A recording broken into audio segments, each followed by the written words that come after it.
Hello everyone. Today we are going to discuss about section 5 as we discussed earlier about section 4. Now today we are going to discuss about section 5 which deals with evidence may be given of fact and issue and relevant facts. So यहाँ पर basically this section restricts the area of evidence, that evidence can be given only of fact and issues or relevant facts, right? And nothing else. So an evidence may be given in order to prove the existence or non-existence of fact and issues.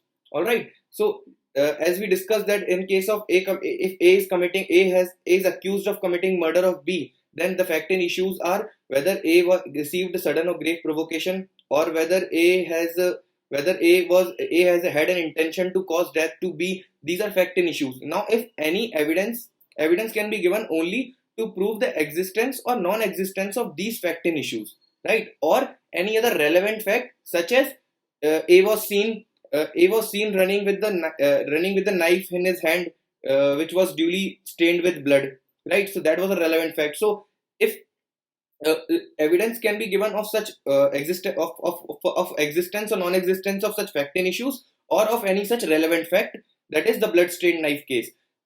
And apart from this, evidence cannot be given of anything else. Reason being, only it is the fact and issue and relevant fact which decides the case, and there is nothing else from apart from this on which the decision of the case depends. So that being said, evidence can only be given for only these two scenarios, and the section explicitly states that evidence cannot be given for anything apart from this. So means it is restricted to these two things. Now, no evidence can be given of a fact which person is disentitled to prove under civil procedure code. Alright, so this states that if a person is disentitled to prove any fact as per the civil procedure code, then evidence for such fact cannot be given. अब यहाँ पर एक case आता है, the case is important under this section. The case is of Meghraj Patodia versus R.K. Birla. Meghraj Patodia versus R.K. Birla. In this case, it was held that the fact that the document was procured by illegal means or by way of improper means will not bar the admissibility if it is proved that the said fact is relevant and its genuineness is proved. So even if the fact was acquired by way of improper means or illegal means, the said fact would not be barred from its admissibility on the mere ground that it is acquired by way of illegal means if its relevancy to the fact and issue is proved and its genuineness is proved. If these two are proved, then it would be admissible. Additionally, if a party is filing, this case deals with only this statement, which whatever I have discussed, the case held only about this, that if they acquired by way of illegal means, then also it would be admissible if the relevancy is proved. So relevancy is important because, as we discussed, that only the evidence can be given of fact and issue and relevant facts and nothing else. Now, another point under this section is a party filing a document cannot urge its inadmissibility when the opposite party seeks to use it against him. Suppose if a party is filing a party is arguing about the inadmissibility of any fact,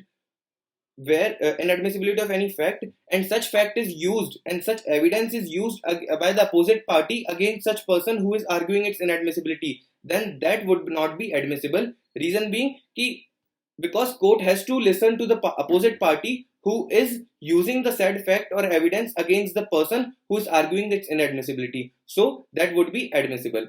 Now, in order to have a better clarity of this section, we will understand the differentiation between the relevancy and admissibility. So the differences are as follows: कि in case of relevancy, the relevant facts are not necessarily admissible because there are various relevant facts, but it is not necessary because its admissibility depends upon the discretion of court. So relevant facts are not necessarily admissible, but admissible facts are necessarily relevant because court admits the fact only if it is relevant. So admissibility is basically means admissible facts are necessarily relevant, but relevant facts are not necessarily relevant. Relevant facts are not necessarily admissible. Sorry. And now, also in case of relevancy, the basis is on the logic and probability. Because on the basis of probability, we identify and we judge that whether the said fact is relevant to the fact in issue or not. So it is based on logic and probability, whereas the admissibility is based on the strict rules of law. If it complies with the rules of law, then the said relevant fact would be admissible. That is the major difference between the relevancy and admissibility. And by this we complete section 5, and now we'll meet in next video, discuss about section 6 and 7, and we'll move further.